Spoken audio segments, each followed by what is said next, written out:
दोस्तों, एक शहर में एक 22 साल का लड़का रहता है। एक दिन काफी परेशान था। इसके लिए वो अपने दोस्त को मिलने के लिए चले जाता है। उसे मिलने के बाद उससे बताता है कि मुझे मेरी गर्लफ्रेंड ने अपने घर पे मुझे मिलने के लिए बुलाया है।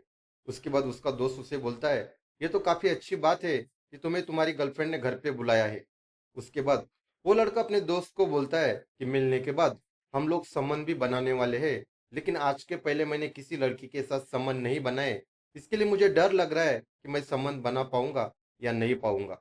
उसके बाद उस लड़के का दोस्त उसे बोलता है, मैं तुम्हें कुछ शक्तिवर्धक गोलियों के नाम लिख के देता हूँ, तुम उसे खा के चले जाना। उसके बाद तुम इतने जोरदार तरीके से संबंध बनाओगे कि तुम्हारी गर्लफ्रेंड भी खुश हो जाएगी।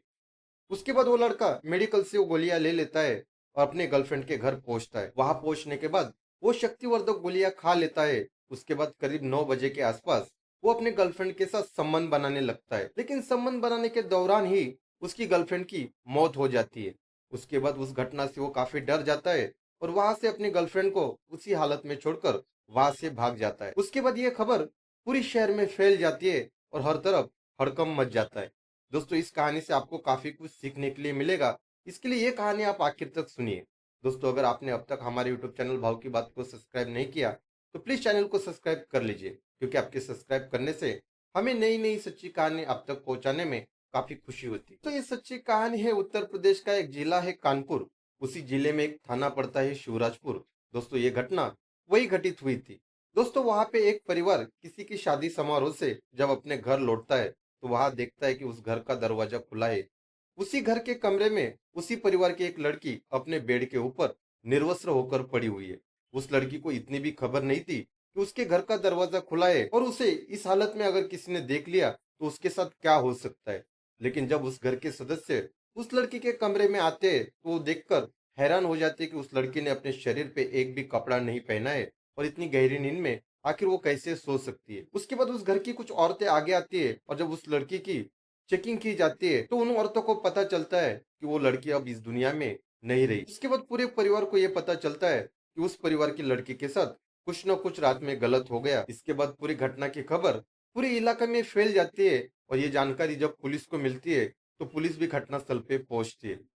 जब पुलिस घटनास्थल पे पहुंचती है, उस लड़की को लाश को पुलिस बरामद करती है और उसके बाद उस लड़की को पोस्टमार्टम के लिए भेजा जाता है। जब पुलिस उस कमरे की तलाशी लेती है तो पुलिस को कुछ शक्तिवर्धक गोलियों का पैकेट और उसी के साथ साथ प्रोटेक्शन के लिए यूज किया जाने वाला सामान भी मिलता है।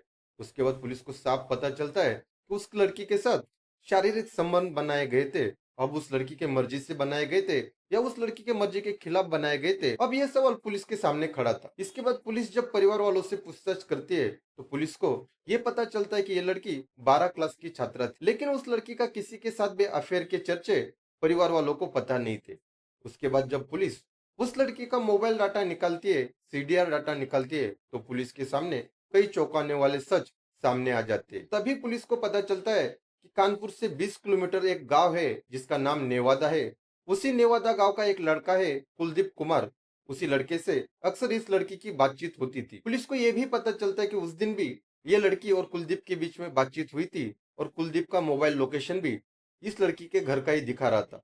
उसके बाद पुलिस अपनी एक टीम को भेज देती है और कुलदीप कुमार को पुलिस गिरफ्तार करती है। शुरुआत में पुलिस के सामने कुलदीप यहाँ वहां की बातें बताने लगता है, लेकिन जब पुलिस अपनी तरीके से पूछताछ करती है तो कुलदीप उनके सामने ज्यादा टिक नहीं पाता और सारा गुना अपना कबूल कर लेता है। उसके बाद कुलदीप पुलिस को बताता है कि मेरी पिछले 3 महीने से इस लड़की के साथ बातचीत हो रही थी।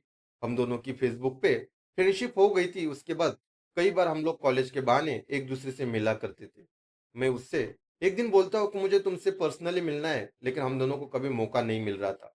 तभी वो लड़की एक दिन मुझे फोन करके बोलती है कि मेरे घर वाले किसी के शादी समारोह में जाने वाले हैं और मैं घर पे सिर्फ अकेली हूँ। उसके बाद वो लड़की आगे ये भी बोलती है, अगर तुम मुझसे मिलना चाहते हो तो तुम मेरे घर पे आ सकते हो, पूरी रात हम दोनों साथ में बिता सकते हैं। उसके बाद हम दोनों के बीच में ये भी तय होता है, अगर मैं उस लड़की के घर जाऊंगा तो मैं उसके साथ संबंध भी बनाऊंगा।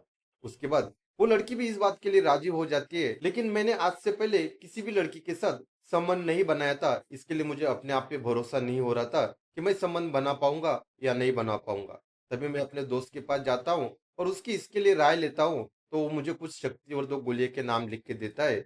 उसके बाद वो गोलियां मैं मेडिकल से लेकर मेरी गर्लफ्रेंड के घर पे पहुंचता हूँ। वहां पहुंचने के बाद वो गोलियां खा लेता हूँ। उसके बाद हम दोनों में थोड़ी बातचीत होती है। उसके बाद करीब 10 बजे हम लोग संबंध बनाना चालू करते हैं। शुरुआती 2 घंटा बहुत ही अच्छी तरीके से हम लोग संबंध बनाते हैं, लेकिन उसके बाद मेरे अंदर उस गोलियों का इतना पावर बढ़ जाता है। वो लड़की मुझे मना करती रहती है, लेकिन मैं अपने आप को संभाल नहीं पाता। उसके मना करने के बावजूद भी मैं लगातार उसके साथ संबंध बनाते जाता हूँ। वो लड़की कब बेहोश हो जाती है मुझे पता ही नहीं चलता। जब मैं उसे उठाने की कोशिश करता हूँ तो उठने का नाम भी नहीं ले रही थी। उसके बाद उस चीज से मुझे काफी डर लगता है। उसके बाद मैं अपने कपड़े पहनता हूँ और उस लड़की को उसी हालत में वहां छोड़कर वहां से भाग जाता हूँ। दोस्तों, कुलदीप के बयान के बाद उस पर हत्या और रेप का मामला दर्ज हो जाता है और उसे अदालत उम्र कैद की सजा सुना देती। दोस्तों, ये कहानी से हमें ये सीखने के लिए मिलता है, अनैतिक संबंध के परिणाम हमेशा बुरे ही होते हैं। इसके लिए कोई भी कदम उठाने से पहले हमें 1000 बार सोचना चाहिए। दोस्तों, ये कहानी सुनाने के पीछे का मकसद किसी की भी भावनाओं को ठेस पहुंचाना नहीं है, बल्कि जो समाज में हो रहा है वही सच हम आपको बताने का काम करते हैं। दोस्तों, ये कहानी अगर आपको अच्छी लगी हो तो हमारे यूट्यूब चैनल भाव की बात को सब्सक्राइब कीजिए और बेल आइकन को दबाना मत भूलिए। तब तक के लिए अपना ख्याल रखिए, स्वस्थ रहिए। जय हिंद। मिलते हैं नई कहानी के साथ।